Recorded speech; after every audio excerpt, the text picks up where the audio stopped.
sobre a declaração de fé da igreja. O que na verdade acreditamos?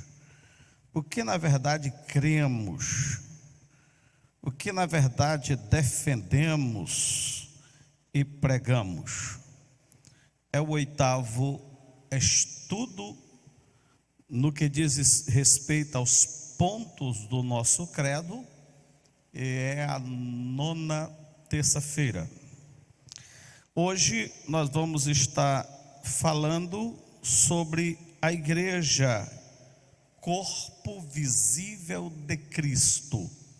Eu queria ser bem preciso, sem muita pressa. Se não der para terminarmos, a gente vai estar falando outros dias.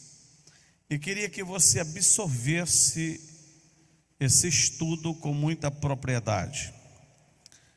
Primeira epístola do apóstolo São Pedro, capítulo de número 2, verso de número 9. Amém? Por que desligar aqui minha televisão? 1 Pedro capítulo 2, 9. Primeira epístola do apóstolo São Pedro, capítulo 2, e o verso de número 9. Amém?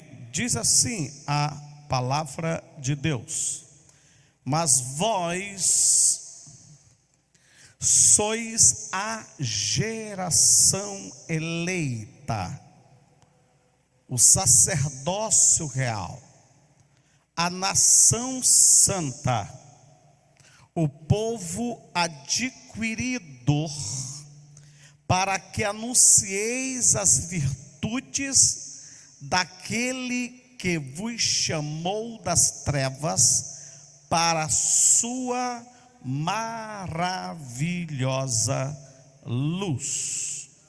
Estava ligado e desligado depois. Maravilhosa luz. A igreja é o corpo místico e visível de Cristo. Nós que fazemos parte das igrejas de Deus, cremos, pregamos, defendemos e ensinamos que a igreja é una, ela é só uma igreja. Ela está ou é apresentada de forma denominacional como organização, mas como organismo a igreja é só uma. Não tem esse negócio de dizer assim: a minha igreja é a melhor, a minha igreja é a mais santa, a minha igreja é a poderosa, a minha igreja é especial. É só uma igreja. Agora eu posso dizer, a denominação que eu faço parte é diferente, mas a igreja é só uma, ela é una. A igreja é santa.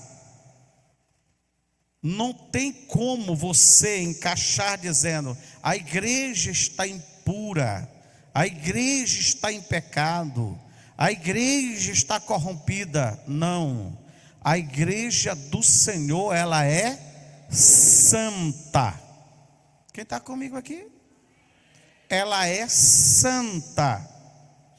Nós cremos, ensinamos e defendemos que a igreja é santa.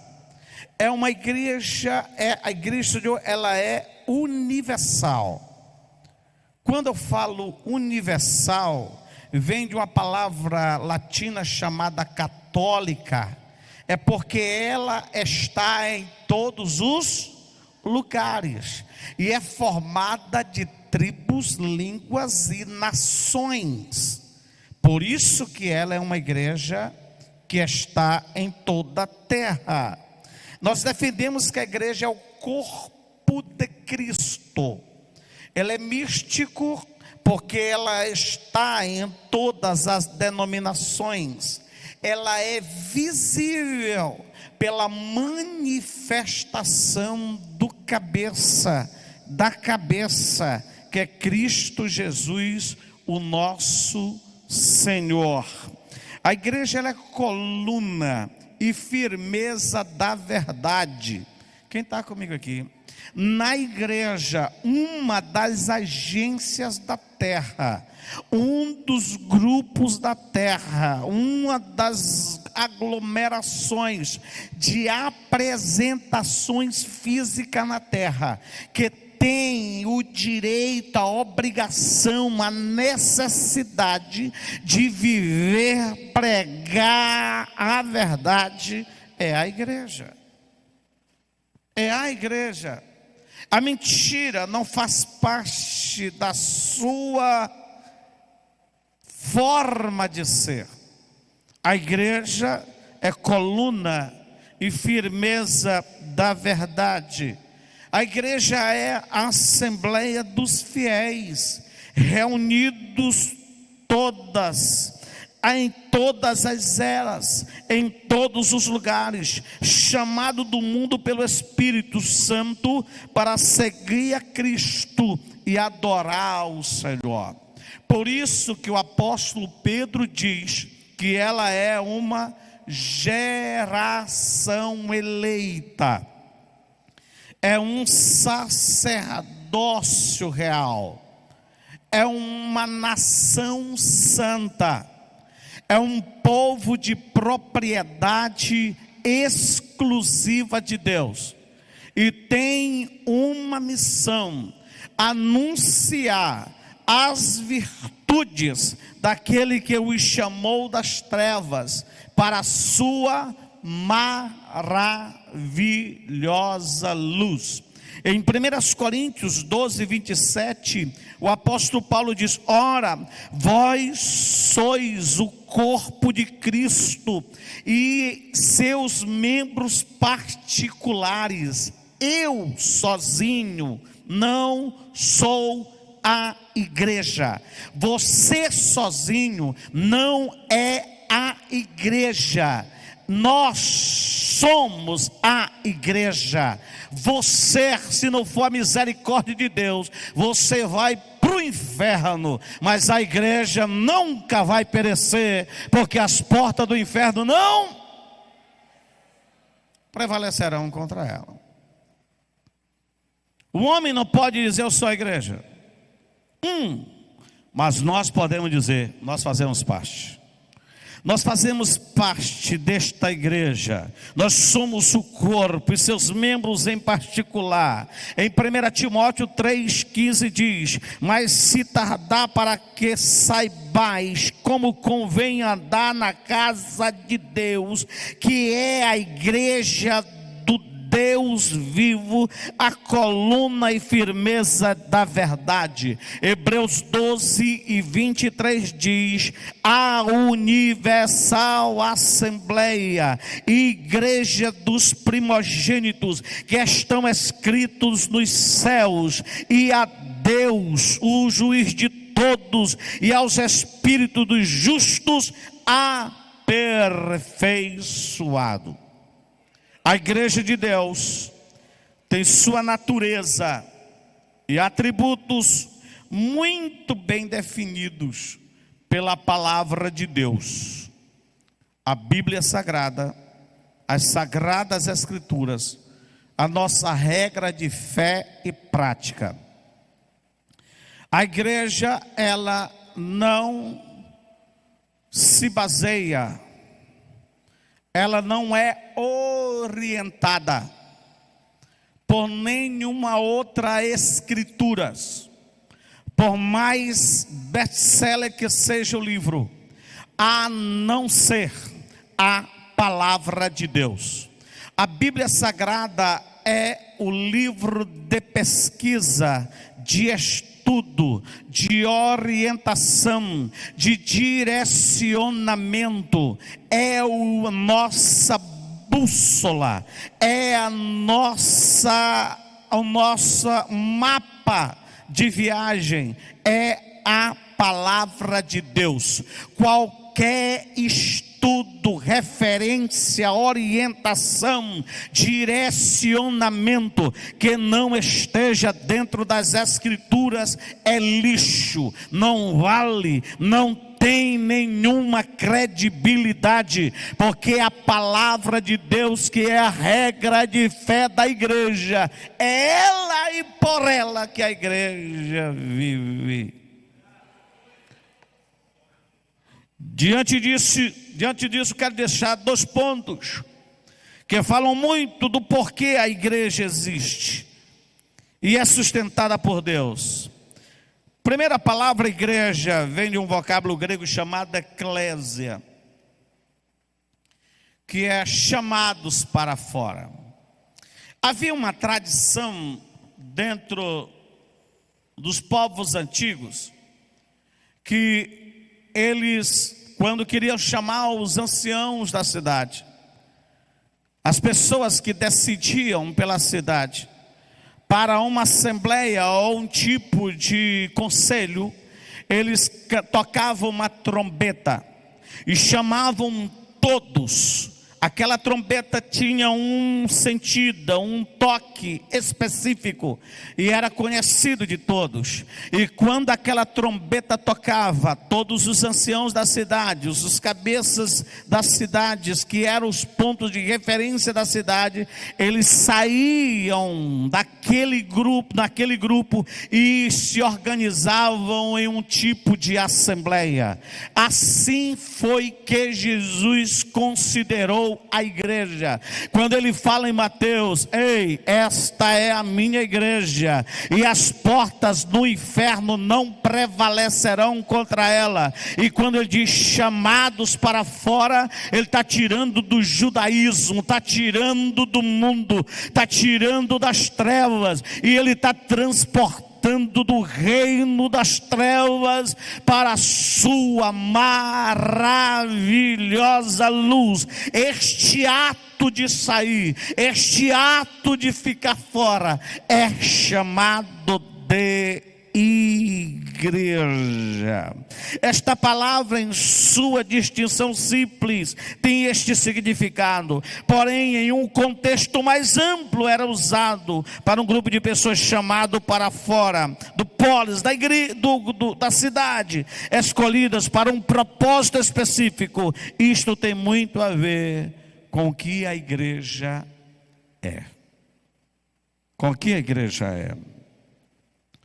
Como organização, por ser administrada e formadas por homens falhos, pecadores, é visível, ela tem um lugar específico, é humana, é temporária, é imperfeita. Como organismo vivo de Deus, ela é invisível, é universal, ela é divina, ela é perpétua, ela é perfeita. Quem faz parte da igreja, cremos e ensinamos que todo aquele que colocar sua fé em Jesus Cristo fará parte imediatamente da unidade do seu corpo espiritual. Todos aqueles que se encontram na condição de pecador e olha para Jesus como Salvador da sua vida e consequentemente é convencido pelo Espírito Santo do pecado, da justiça e do juízo, e aceita o sacrifício como redenção da sua vida, ele imediatamente começa a fazer parte do corpo espiritual de Cristo. Em 1 Coríntios 12 e 13 diz: porque assim como o corpo é um e tem muitos membros, e todos os membros, sendo muitos, são um só corpo, assim é Cristo também. Pois todos nós fomos batizados em um Espírito, formando um corpo, quer judeus, quer gregos, quer servos, quer livres, e todos temos bebido de um Espírito. A igreja tem algumas nomenclaturas, e a mais comum e identificada é a noiva, como diz 2 Coríntios 11:2, Efésios 3:23-32, Apocalipse 19:7-8, define esta simbologia espiritual. Cristo Jesus é a cabeça da igreja. Efésios 5:23-32 diz: porque o marido é o cabeça da mulher, como também Cristo é a cabeça da igreja, sendo ele próprio o Salvador do corpo.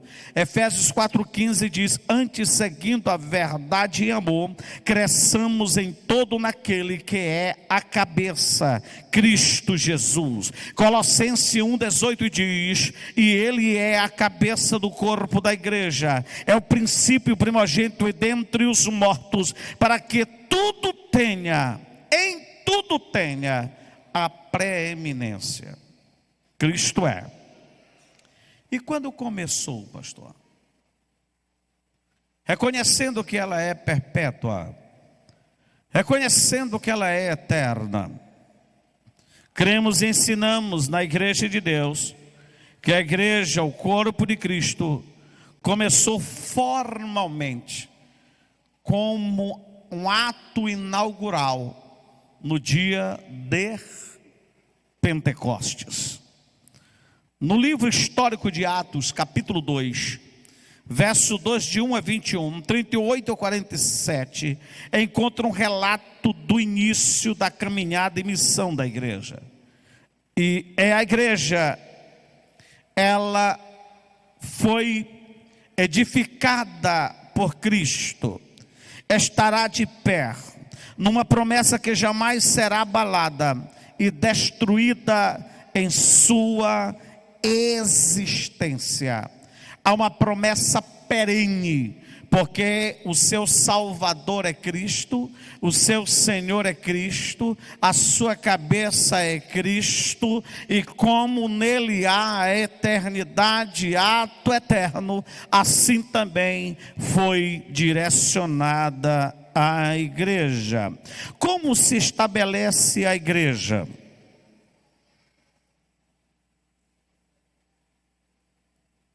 Cremos e ensinamos que a igreja é um organismo espiritual, designado por Cristo, formada por todos os nascidos de novo.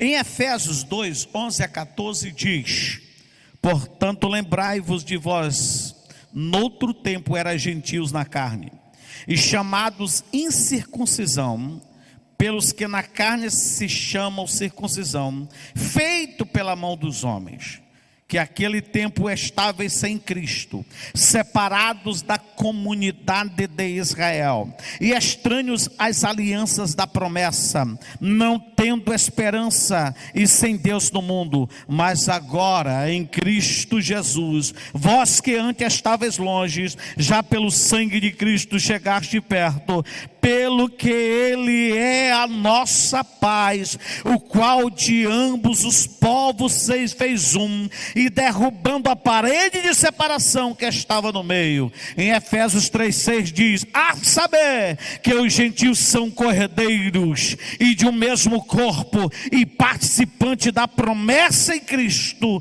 pelo Evangelho. Pelo Evangelho. Quem pode dizer amém? Então, na igreja se acha estabelecida dentro desta proposta de que os novos,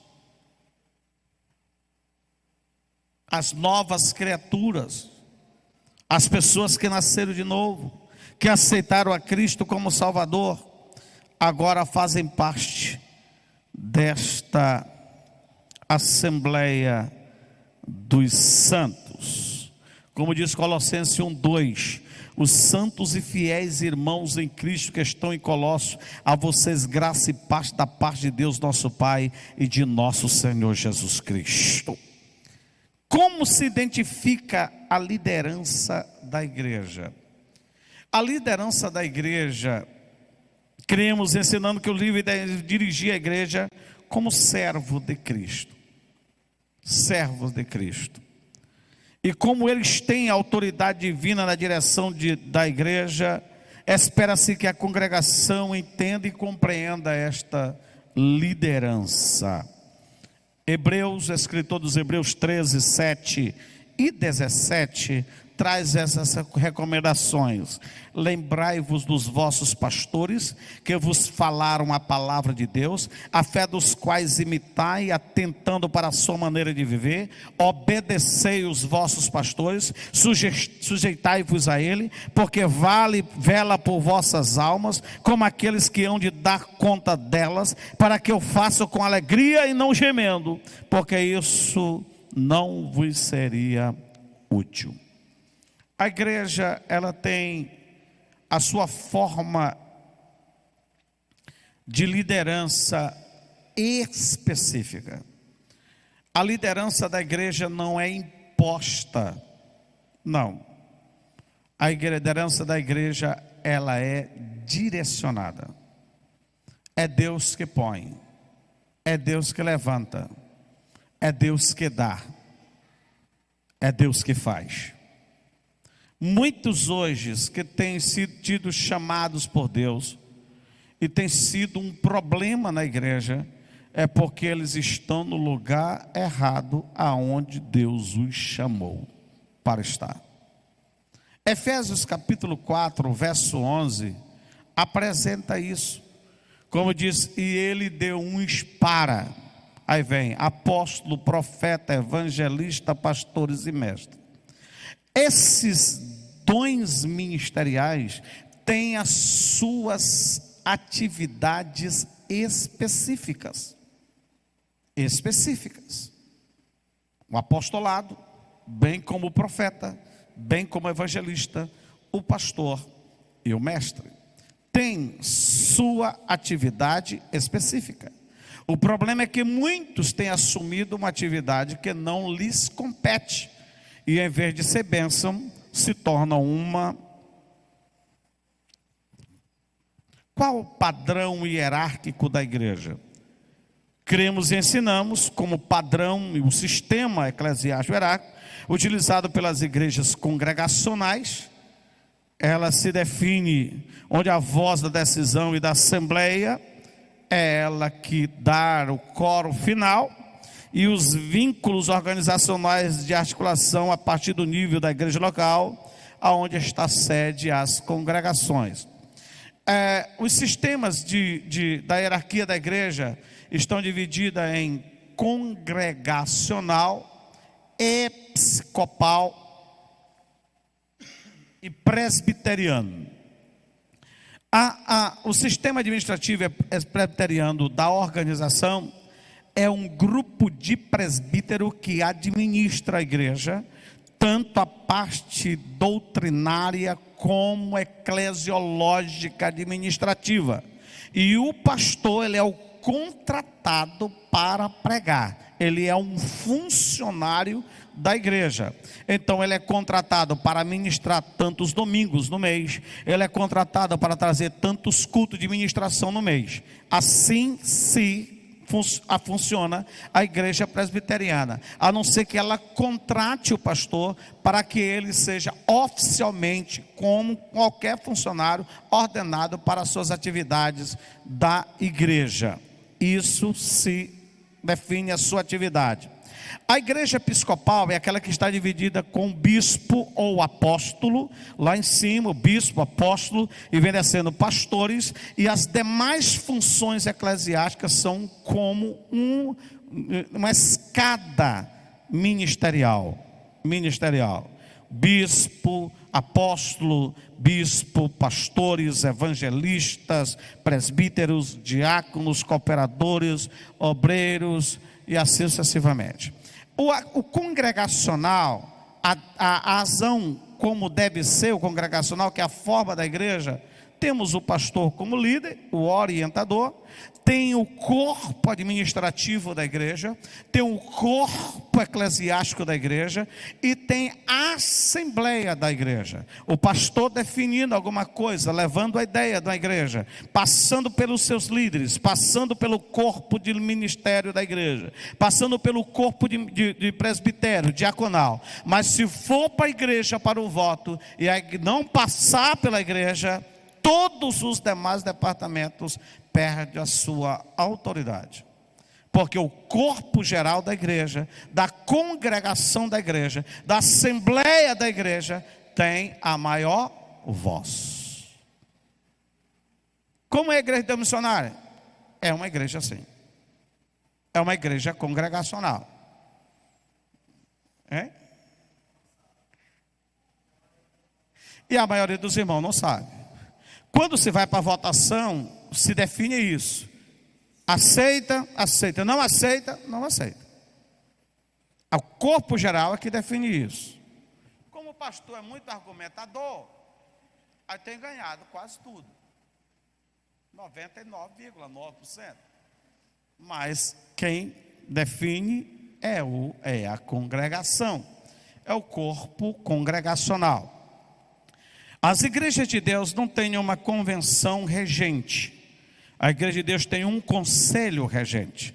Esse conselho regente, ele não tem autoridade administrativa ou de decisão na igreja. Esse conselho tem uma decisão teológica. Então, bíblica e teológica. Então, a igreja começou a fugir. O pastor começou a fugir. O líder começou a sair, deslizar dessa proposta. O conselho chega junto e traz a ele o entendimento para voltar aos trilhos da Bíblia, teologia e profecia. Como é formado o corpo eclesiástico? Cremos e ensinamos que a igreja visível de Cristo é uma congregação de crentes, de salvos. Creem que a Bíblia Sagrada é a palavra de Deus, são batizados nas águas, e se associam com o pacto de fé, com a comunhão do Evangelho, o pacto de membresia, que observa as ordenanças de Cristo, e são governados por suas leis, que usam os dons, direitos e privilégios a eles concedidos pela palavra de Deus. Pela palavra de Deus. O que eu quero dizer para os irmãos, que nós que fazemos parte da igreja missionária, lutamos e primamos pela palavra do Senhor.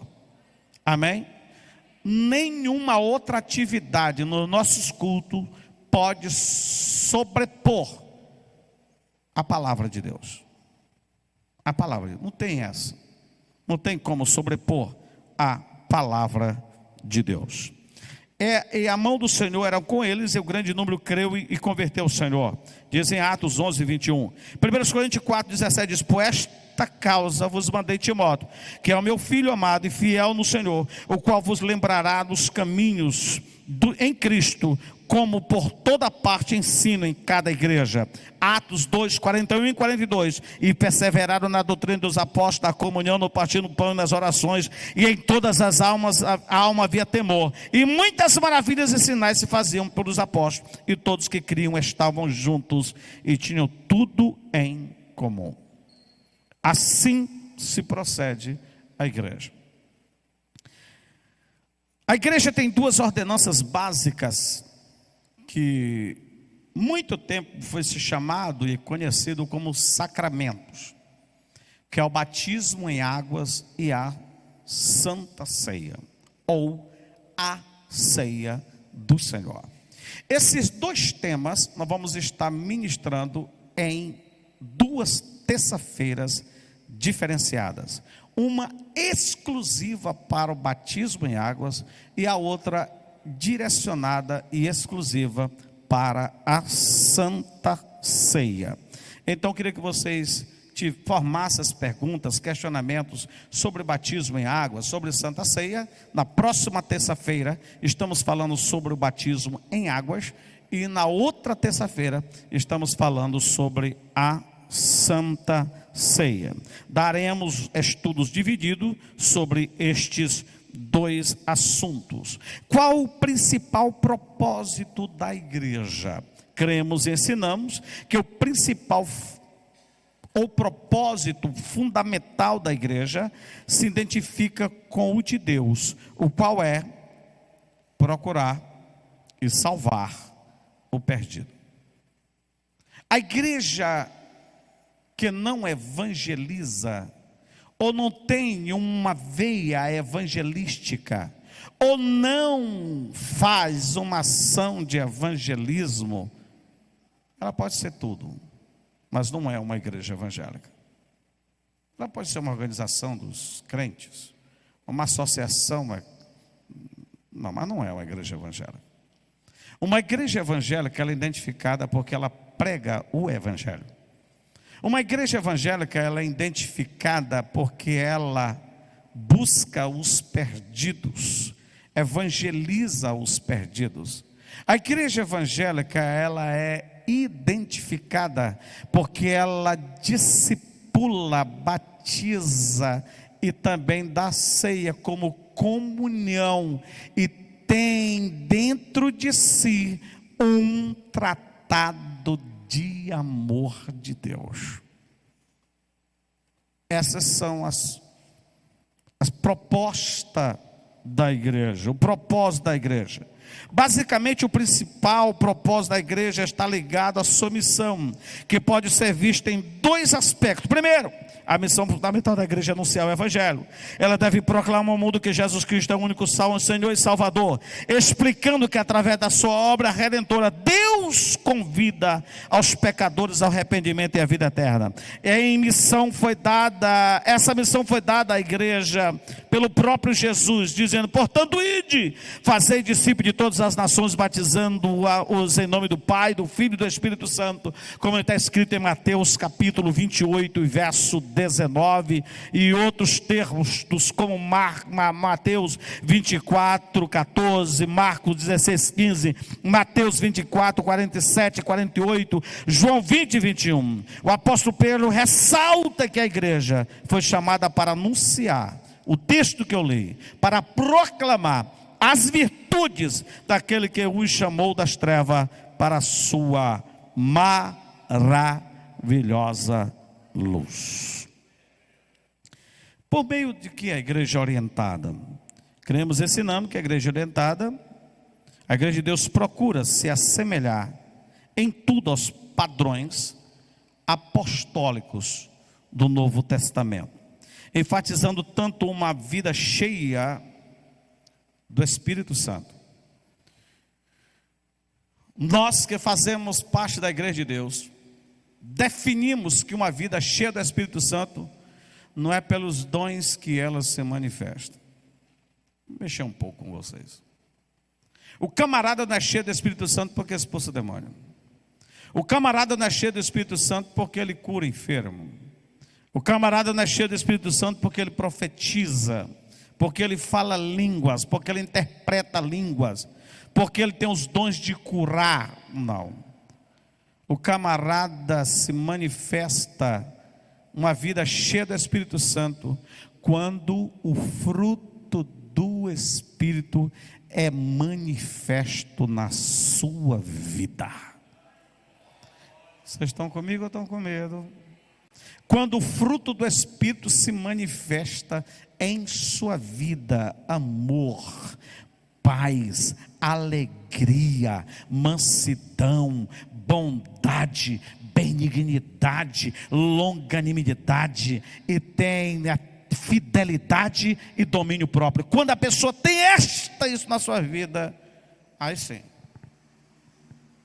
ele pode dizer como Paulo: eu não mais vivo eu estou crucificado em Cristo, é Cristo que vive em mim.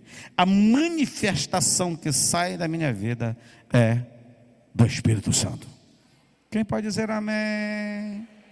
É do Espírito Santo. Esta forma linda é que leva o homem a esta compreensão.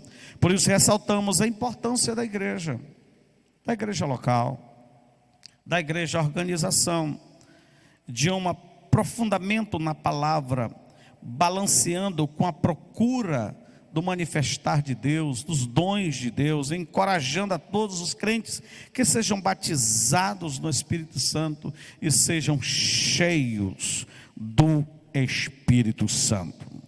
Há um movimento em nossos dias, já levantado desde os anos 90, chamado os desengrejados. Eles começaram com uma igreja orgânica, e isso tem trazido uma confusão tremenda no meio de muitos crentes fracos na fé. Em 2 Timóteo 4:1-4 diz: conjuro-te, pois, diante de Deus e do Senhor Jesus Cristo, que há de julgar os vivos e os mortos na sua vinda e no seu reino, que pregues a palavra, insista a tempo e a fora de tempo, redarguas eles, repreende e exorta, com toda a longanimidade a doutrina, porque virá tempo em que não suportarão a sã doutrina, mas tendo comichão nos ouvidos, amontoarão para si doutores conforme as suas próprias concupiscências. Em 1 Timóteo 4:1-2 diz: mas o Espírito expressamente diz que nos últimos dias, nos últimos tempos, apostatarão alguns da fé, dando ouvido a espíritos enganadores e a doutrinas de demônios, pela hipocrisia de homens que falam mentiras, tendo cauterizada a sua própria consciência. A igreja orgânica é uma nomenclatura dada para os desengrejados, que são líderes de si mesmos e não aceitam e não submetem a uma organização na terra. É um termo utilizado para propor-se a igreja institucional, impor a igreja institucional, que possui liturgia, templos. Eles não aceitam isso, não aceitam isso. A igreja orgânica só aceita os templos, só aceita a liturgia, só aceita pastores quando são para pedir oferta ou alguma participação nas suas programações ou sentimentos pessoais. Sentimentos pessoais. Porque os defensores desta linha de interpretação de fato, a Bíblia chama de ventos de doutrina. Subentende que não tem que estar congregados num templo.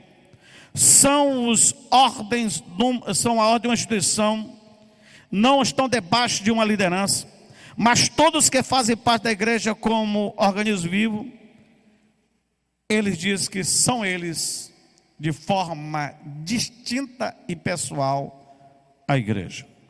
Logo, posto que não congregam em nenhuma igreja, daí o porquê do vulgo desengrejado, alegam fazer parte da igreja orgânica, que se reúne em lares, chalés, varandas, salas e cafeterias, quer no lugar, quer no outro, reúne seus correligionários para juntos adorar a Deus, sem um pastor ou representante legal, a fim de doutrinar e conduzir o rebanho à sua forma de ser e de jeito de agir.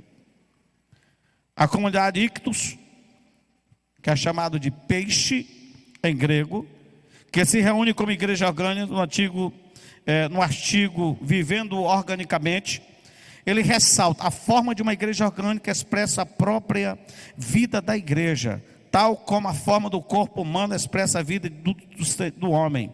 As igrejas orgânicas não surgem a partir dos estatutos, cargo eclésios, surge do relacionamento entre as pessoas que amam a Jesus. A igreja orgânica não evangeliza, a igreja orgânica não discipula, a igreja orgânica não batiza, a igreja orgânica não participa da ceia. Porque dizem que isso é desnecessário. Só vai para o céu aqueles a quem Deus quer. Com isso, quem se identifica, diz que foi Deus que o escolheu. Os erros das ditas igrejas orgânicas. No ambiente em que todos estão buscando e adorando, nada é organizado. E costumeiramente, tal como as igrejas organizadas, mas tudo é espontâneo e novo. Irmão, hoje vamos estar reunidos aqui, ninguém vai pregar nada. Deus não quer falar não, a gente vai só orar. Deus não quer falar não, vamos só cantar. Ou ninguém vai cantar, vamos só falar. É assim. No site Igreja Orgânica Simples, no estatuto, o que a igreja orgânica significa da igreja dos lares nas casas, é dito: a igreja orgânica é sentida, experimentada e não se resume só a pregações e ensinamentos teóricos da Bíblia. Tem outros termos que é colocado aí. E tem muitas outras coisas. Neste contexto, entra os desigrejados, que é um grupo crescentes. Antigamente era chamado os católicos não praticantes. Hoje são os evangélicos cristãos que não têm igreja. Que não tem igreja. O termo é lindo, o sermão é lindo. O que é? Eu não preciso de um grupo de pessoas para me conectar com Deus. Segundo. Terceiro, eu não preciso de um líder para me orientar. Porque o Espírito Santo, João diz que eu tenho o Espírito Santo, eu sei de tudo. Terceiro, eu não preciso de uma organização humana para me estar inserido na organização divina. Quarto, eu não preciso fazer parte de um grupo para mostrar que eu sou um corpo, porque eu sou a igreja. Eu sou a igreja. Quem são eles? Elencar todas as características é uma tarefa mais que impossível, mas eu trouxe algumas delas. Os igrejados podem ser pessoas que tiveram decepções com a liderança da instituição, não concordam com a maneira do governo da igreja, estão descontentes com os ensinos bíblicos, não aceita o que é ministrado, não concorda com a ética pregada, não aceita as disciplinas sobre as suas vidas, não querem ter compromisso com nada,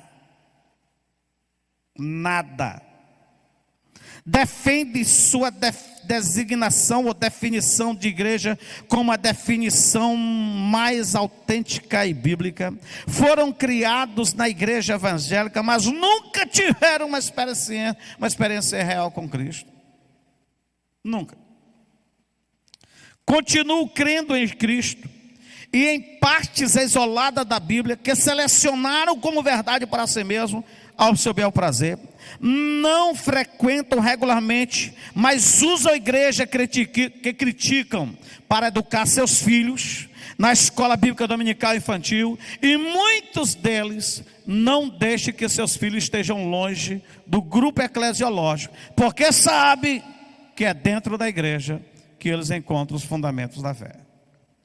Mas eles não querem. Eles não querem. Tem isso aqui na igreja missionária, pastor? Já passou aqui um infeliz assim. Então é comum isso. É comum isso. Os textos dizer vai é uma coisa, e outro vamos é outra coisa. É outra coisa. O que é mais comum do desengrejado? Quando ele é cometido de uma enfermidade mortal. Quem está comigo aqui? Quando um desengrejado é cometido pela enfermidade mortal, ele não procura os desengrejados para interceder por eles. Eles não procuram sem igrejas para interceder por eles. Quando eles são cometidos pela enfermidade mortal, eles ligam para mim. Eles procuram a igreja missionária. Enchem os nossos grupos pedindo oração. Mas não querem se submeter às ordens e às regras da igreja.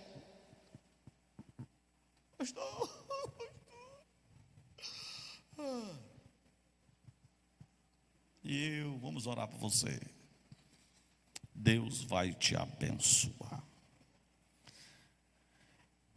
Só que o Desengrejado é um campo missionário da igreja militante. Nós não podemos deixá-los de fora. Nós vamos continuar orando por eles. Vamos continuar intercedendo por eles. Nós vamos fazer festa quando eles chegarem na igreja. Quem está comigo? Vamos celebrar, vamos matar o boi cevado. Vamos celebrar o Senhor nosso Deus.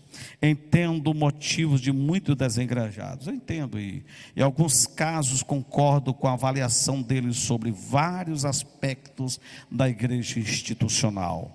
Mas não acredito que viver desengrejado seja a melhor opção para uma pessoa e sua família. Os desengrejados podem ser um campo missionário. Muitos estão vivendo em uma vida distante do Senhor Jesus. Alguns desengrejados declaradamente mundanos fazem concessões, racionalizando e procurando justificativa para os seus erros e pecados. Perderam o fervor missionário e desperdiçaram seu tempo, bens, talentos e dons, mas ainda assim conservam no íntimo uma chama que precisa ser aquecida por Deus, ser tocada por Deus. Eu quero concluir dizendo aos irmãos que nós que fazemos parte da Igreja de Deus Missionária, eu tenho, desde que começamos, lutado para que a gente seja uma igreja do centro, uma igreja do meio, não seja uma igreja extremista, nem do outro. Na Igreja de Deus Missionária, os nossos cultos não são para que demônios tenham voz. Quando o demoninhado cai na igreja, o que acontece aqui? O que acontece aqui? Leva lá para a sala. E os nossos presbíteros, o pastor João Filho, repreenda os irmãos.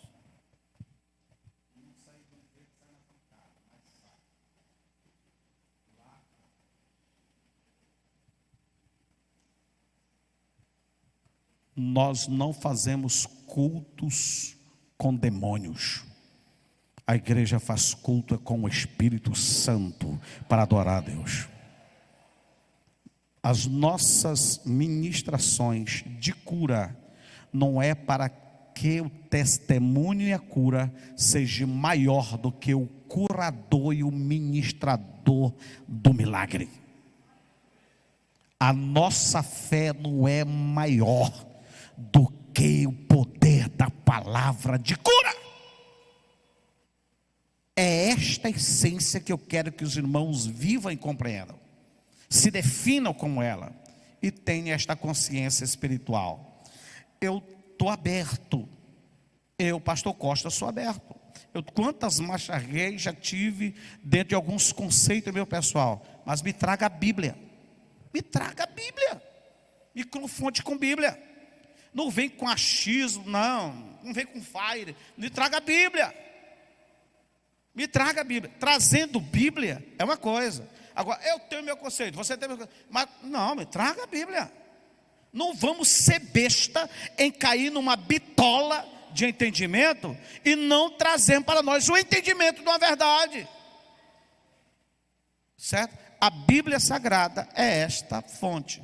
E isso está aberto para todos aqui. Amém ou não amém? Que Deus em Cristo nos abençoe ricamente.